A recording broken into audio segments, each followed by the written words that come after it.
ஐயா துணை அகில ஜோதி ஆன்மீக சேனல் நேயர்கள் அனைவருக்கும் வணக்கம். இறைவன் வைகுண்ட பரம்பொருள் கொல்லம் ஆண்டு 1008 மாசி மாதம் 20ஆம் தேதி திருச்செந்தூர் கடலுக்குள்ளிருந்து அவதரித்து தனது அவதார நோக்க நிகழ்வுகளை செயல்முறைப்படுத்துவதற்காக அவர் வந்தமர்ந்த தட்சணா பூமியானது தெய்வீகத்தன்மை உடையது.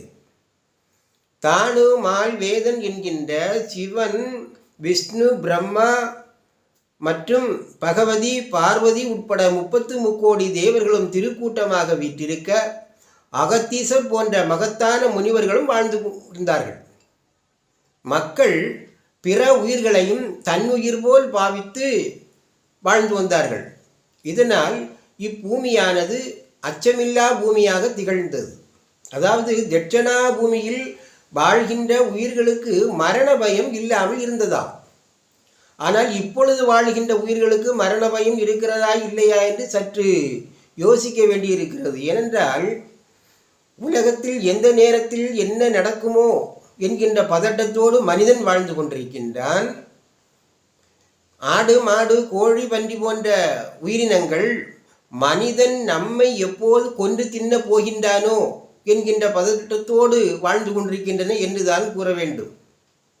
புலால் உணவையும் போதை பொருட்களையும் தவிர்ப்பதுதான் இறைவனை வணங்குவதற்குரிய தகுதியின் முதல் படியாகும். மேலும் இத்தட்சணா பூமியானது எல்லா விதமான இயற்கை வளங்களையும் பொருந்தியதாக இருந்ததாம். அரகரா சிவா சிவா என்று இறைவனை போற்றி துதித்து வணங்குகின்ற ஓசையானது அங்கு எந்நேரமும் கேட்டுக்கொண்டே இருக்குமாம். இறை வழிபாடு என்பது மனிதர்களின் தற்கால மற்றும் பிற்கால வாழ்க்கையை நிர்ணயிக்கும் விதமாகவே அமையப்பட்டிருக்கிறது என்று அகில திரட்டம்மானே ஆகமம் உட்பட ஏனைய புராண இதிகாசங்களிலேயும் தெளிவாக சொல்லப்பட்டுள்ளது. இத்தட்சணா பூமியில் வாழ்ந்திருந்த மக்கள் சிவாய நம என்ற சிவவேதம் அல்லாது கவாயமாய் சொல்ல கருத்தறிய மாட்டார்கள் என்று ஐயா கூறுகின்றார்கள். பொதுவாக நம்முடைய இறை வழிபாடு எப்படி இருக்கிறது என்றால், காலையில் ஒரு கடவுளை வணங்கி அப்பனே நீதான் என்னை காப்பாற்ற வேண்டும் என்று வேண்டிக் கொள்வதும், மதிய வேளையில் மற்றொரு கடவுளை வணங்கி நீதான் என்னை காப்பாற்ற வேண்டும் என்று வேண்டிக் கொள்வதும், மாலை வேளையில் வேறொரு கடவுளை வணங்கி வேண்டிக் கொள்வதோடு போகின்ற வருகின்ற பாதைகளில் காண்கின்ற கடவுள்களை எல்லாம் வேண்டிக் கொள்வதும் தற்காலத்தில் சில மனிதர்களின் பண்பாடாக இருந்து வருவதை நம்மால் காண முடிகிறது. ஆனால் தட்சணா பூமியில் வாழ்ந்திருந்த மக்கள் சிவபெருமானை மட்டும் வணங்குவதை தவிர வேறு எந்த ஒரு இறை வழிபாட்டையும் அவர்கள் மனதால் கூட நினைத்து பார்த்ததில்லையாம். ஏனென்றால் தங்களுடைய தேவைகள் அனைத்தையும் நிறைவு செய்து வாழ்க்கையை சிறப்புடன் நடத்துவதற்கு சிவபெருமான் மட்டுமே போதும், அவருடைய அருள் மட்டுமே போதும் என்கின்ற ஒரு கொள்கையோடு அவர்கள் வாழ்ந்து வந்தார்களாம்.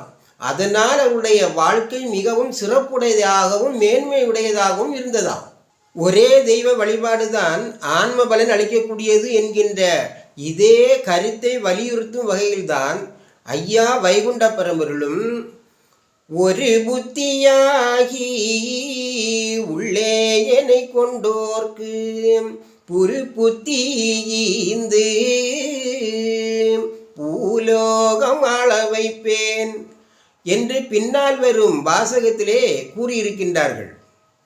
தட்சணா பூமியில் வாழ்ந்திருந்த மக்கள் எந்தெந்த முறையில் தங்கள் வாழ்க்கை பாதையை அமைத்து வாழ்ந்திருந்தார்களோ அதுபோலவே ஐயாவுடைய மக்களும் தங்களுடைய வாழ்க்கை பாதையை அந்த தட்சிணாபுரி பூமியிலே வாழ்ந்திருந்த மக்களைப் போலவே சிறப்பாக அமைத்து கொள்ள வேண்டும் என்பதற்காகத்தான் இந்த செய்திகளை எல்லாம் ஐயா நமக்கு ஆகமத்திலே அருளியிருக்கின்றார்கள் என்று கூறி இதனுடைய தொடர்ச்சியை நாம் அடுத்த பதிவிலே அறிவோம்.